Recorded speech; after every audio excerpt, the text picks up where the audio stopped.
श्री स्वामी समर्थ. स्वागत आहे तुमचं माझ्या यूट्यूब चॅनलमध्ये. आजचा दिवस तुम्हाला खूप छान सुख समाधानाचा आणि आनंदाचा जाऊ देत ही स्वामींच्या चरणी प्रार्थना करते आणि आज या नवीन व्हिडिओला सुरुवात करते. तर बघा मित्रमैत्रिणींनो, नुकतंच नवीन वर्ष जे आहे तर ते सुरू झालेलं आहे आणि नवीन वर्षातील पहिलीच अमावस्या जी आहे तर ती मौनी अमावस्या.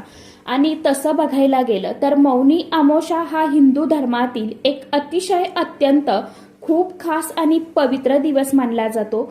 पौष महिन्यातील अमावस्येला मौनी अमावस्या या नावाने सुद्धा ओळखलं जातं. या दिवशी सूर्य आणि चंद्र दोन्ही मकर राशीत असतात.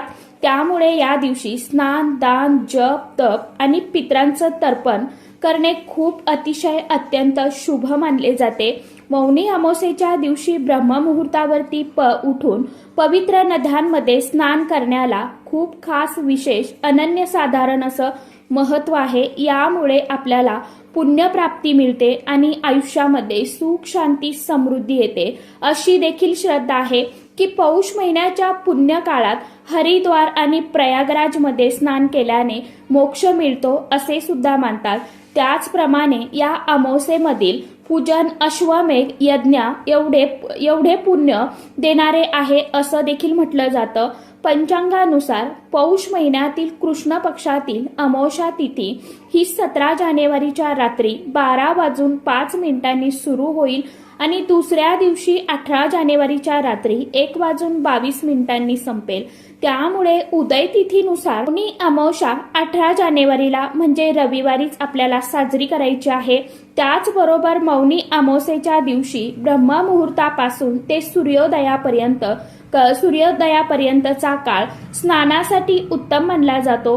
त्यामुळे सकाळी 4 वाजेपासून मौनी अमावस्येच्या दिवशी ब्रह्ममुहूर्तापासून ते सूर्योदयापर्यंतचा काळ हा स्नानासाठी सर्वोत्तम मानला जातो. त्यामुळे सकाळी 4:43 पासून ते सकाळी 5:23 पर्यंतचा वेळ हा खूप शुभ राहील. या काळात पवित्र नदीमध्ये स्नान करण्याची परंपरा आहे.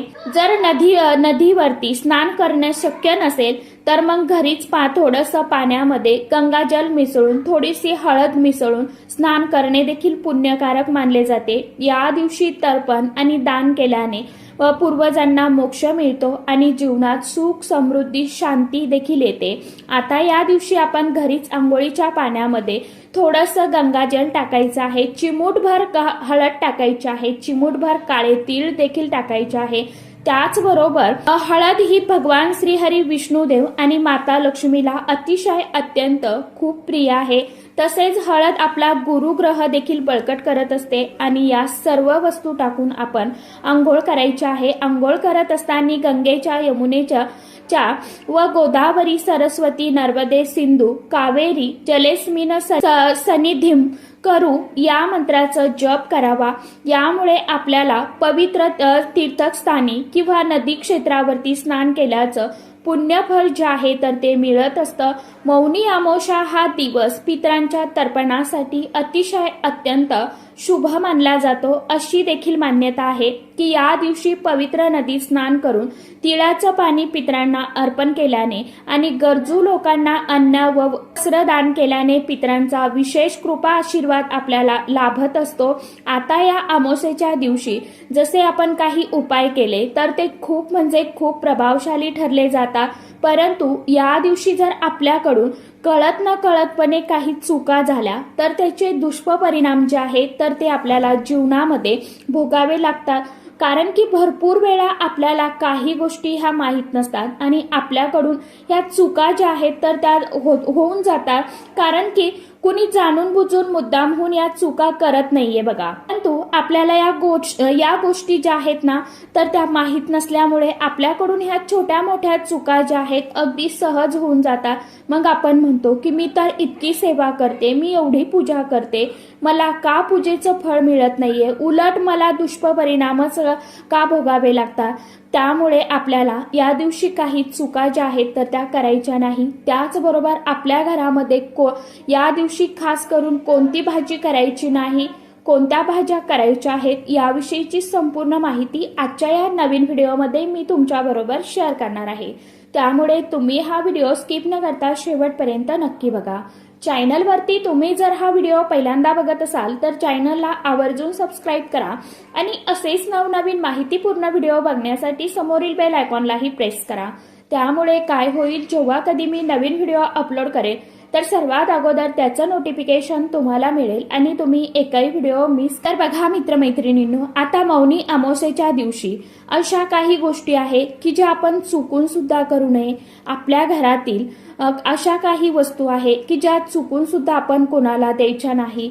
तसेच एक मिठाई आहे तर ती आपल्याला एखाद्या व्यक्तीने ग्रहण करायला दिली म्हणजे खायला दिली तर ती चुकून देखील आपण घ्यायची नाही. आपण जर ती घेतली तर आपल्या आयुष्यात अनेक संकट हे येत असतात आणि आपल्या आयुष्यात दुःख, दारिद्र्य, गरिबी देखील येऊ शकते. असं या दिवशी अशा काही भाज्या आहेत की ज्या घरामध्ये चुकून सुद्धा बनवायच्या नाही. त्याचबरोबर मौनी अमावस्येच्या दिवशी केलेले उपाय आपल्याला 100% फळ जे आहेत तर ते मिळवून देत असतात.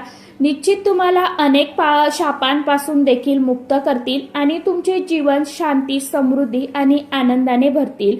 या दिवसाचं योग्य पालन केल्याने तुमचे आध्यात्मिक जीवन सुधारेलच असे नाही तर तुम्हाला प्रत्येक बाबतीत फायदाच होईल.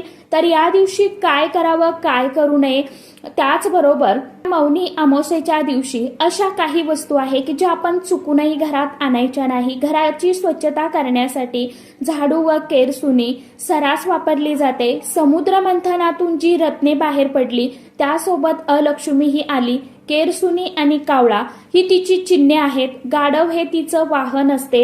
लक्ष्मी पूजनाच्या दिवशी अलक्ष्मी निसारण केलं जातं. अलक्ष्मी ही अशुभाची, दुर्भाग्याची, अपयशाची देवता मानतात.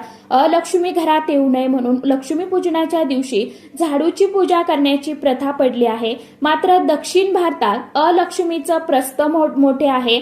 अमावस्येला लक्ष्मी देवीचं पूजन केलं जात असल्यामुळे या दिवशी घरात नवीन झाडू वा केरसुनी आणू नये. असं सांगितलं जातं की या दिवशी नवीन केरसुनी विकत आणल्यास माता लक्ष्मी नाराज होते, तिचा नकारात्मक परिणाम होतो, अशी देखील लोकमान्यता असल्याचे सांगितले जाते. त्याचप्रमाणे अमावस्येचा संबंध पितरांशी जोडल्याचा अनेक कथा आपल्याला आढळतात.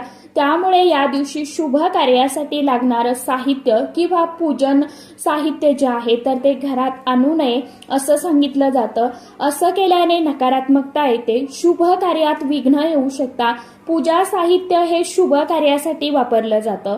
अगदी आपल्याला अमावस्येच्या दिवशी जी काय पूजा करायची आहे तर त्या पूजेचं साहित्य देखील आपण अगोदरच आणून ठेवायचं असतं. या दिवशी आणू नये. आता अगदी एखादं लग्न असेल किंवा इतर कुठलाही छोटा मोठा कार्यक्रम असेल किंवा वाढदिवस असेल, त्यासाठी जे काही साहित्य लागत असेल तर ते देखील आपण अगोदरच्या दिवशी आणून ठेवायचं आहे. त्या दिवशी चुकून सुद्धा आणू नये. त्याचप्रमाणे अमावस्येच्या दिवशी लग्नाची बोलणी देखील करू नये किंवा इतर काही शुभ कार्य असतील तर ते देखील या दिवशी आपण चुकूनही करायची नाही. त्याचबरोबर अमावस्येच्या दिवशी तेलाने मालिश करू नये असं सांगितलं जातं. यामागे लोकमान्यता असल्याचं म्हटलं जातं. याचा संबंध पित्राशी जोडला जातो. अमावस्येच्या दिवशी अनेक ठिकाणी श्राद्ध विधीही ओळखण्यात येतो. तसेच अमावस्या हा चंद्राच्या संक्रमणाचा काळ मानला जातो. या दिवशी नकारात्मक ऊर्जेचा संचार हा अधिक असतो. त्याचप्रमाणे संक्रांतीला सूर्याचं संक्रमण होते. सूर्य संक्रमणाच्या काळातही नकारात्मकता वाढलेली असते. या काही कारणांसाठी तेलाने मालिश करू नये अशी लोकमान्यता असल्याचं सांगितलं जाते. आपण देखील या दिवशी अगदी लहान मुलांना देखील तेलाने मालिश करायची नाही. आपण इतर दिवशी करू शकता, परंतु अमावस्येचा जो काही दिवस आहे ना तर त्या दिवशी तेलाने मालिश आपल्याला चुकून देखील करायची नाही. त्याचबरोबर अमावस्येच्या दिवशी कणिक धान्य आणू नये घरामध्ये असं मानलं जातं. तसंच धन धान्य यांचा संबंध माता लक्ष्मीशी आहे. यामुळे पितृदोष लागू शकतो. तसेच अमावस्येला पितरांचं श्राद्ध विधी करतात. त्यामुळे या दिवशी कणिक किंवा धान्य विकत आणू नये. त्याआधी व नंतर आणलं तर चालते. परंतु हा दिवस आपल्याला संपूर्णपणे टाळायचा आहे. तसेच आता जेव्हा आपण अमावस्येची पूजा करतो त्यावेळी देखील आपल्याला काही गोष्टींची काळजी घेणे अतिशय अत्यंत गरजेचं आहे. आता अमावस्येच्या दिवशी काळ्या रंगाचे वस्त्र आपण चुकूनही परिधान करायचे नाही, कारण की काळ्या रंगाकडे नकारात्मकता ही जास्त प्रमाणात खेचली जाते आणि काळ्या रंगाचे वस्त्र आपण चुकून सुद्धा या दिवशी म्हणजे घालायचं नाही. तुम्ही इतर कोणत्याही दिवशी काळ्या रंगाचे वस्त्र जे आहेत तर ते परिधान करू शकता, फक्त काळा रंग आपल्याला या दिवशी आवर्जून टाळायचा आहे. आता अगदी काळ्या रंगाच्या बांगड्या असतील, काळ्या रंगाची टिकली असेल तर ती देखील लावायची नाही, कारण की मॅचिंगच्या जमान्यामध्ये काळामध्ये आपण या सर्व गोष्टी ज्या आहेत ना तर त्या हळूहळू विसरून जात आहोत. पण या गोष्टीची आपल्याला काळजी घ्यायची आहे. त्याचबरोबर आपण जेव्हा पूजा करायला बसत असतो तर पूजेसाठी आपण बसतो, आसन जे आहे तर ते देखील काळ्या रंगाचं नसावं याची देखील काळजी घ्यायची आहे. तसेच आता अमावस्येच्या दिवशी आपण पूजा करणार आहोत, तर पूजेच्या अगोदर आपण घरामध्ये थोडंसं गोमूत्र जे आहे तर ते शिंपडून घ्यायचं आहे. आपल्या जेवढ्या खोल्या असतील तेवढ्या घरामध्ये शिंपडून घ्यायचं. यामुळे काय होतं, घरामध्ये जी काय नकारात्मक ऊर्जा आहे तर ती दूर होते. त्यानंतर आपण जी काय पूजा करतो तर ती पूजा जी आहे तर ती सफल ठरत असते, कारण की भरपूर वेळा आपण घरामध्ये मांसाहार करत असतो किंवा नकारात्मक गोष्टी बोलत असतो. तर ही नकारात्मक ऊर्जा दूर करण्यासाठी अगोदर घरामध्ये थोडंसं गोमूत्र जे आहे तर ते शिंपडायचं आणि त्यानंतर आपण पूजेला सुरुवात करायची आहे. तसेच आपण पूजेचं जे काही साहित्य आणलेलं असेल अमावस्येला तुम्हाला पूजा करायची असेल तर त्या साहित्यावरती देखील आपण थोडंसं गोमूत्र जे आहे तर ते शिंपडून घ्यायचं. पाणी घ्यायचं, पाण्यामध्ये हळद टाकायची आणि हे पाणी आपण त्या साहित्यावरती शिंपडावं, कारण की आपण बाहेरून भरपूर वस्तू आणत असतो आणि त्या वस्तूंना कुणाचा हात हा लागलेलाच असतो, कारण त्या कित्येक जणांच्या हातामधून पास होत असतात. आपण गोमूत्र किंवा हळदीचं पाणी शिंपडायचं त्यामुळे त्यावरती. तसेच या दिवशी आपण उंबरठ्याला हळदीचं लेपन देखील करायचं आहे. यामुळे नकारात्मकता दूर होत असते. आंब्याच्या पानांचं तोरण देखील मुख्य दरवाजावरती आपण या दिवशी आवर्जून लावायचं आहे. तसेच या दिवशी आपल्या किचनमध्ये देखील आपण एक स्वस्तिक काढायचं आहे हळदीने. यामुळे आपल्या घरामध्ये नेहमी शुभ कार्य होतात.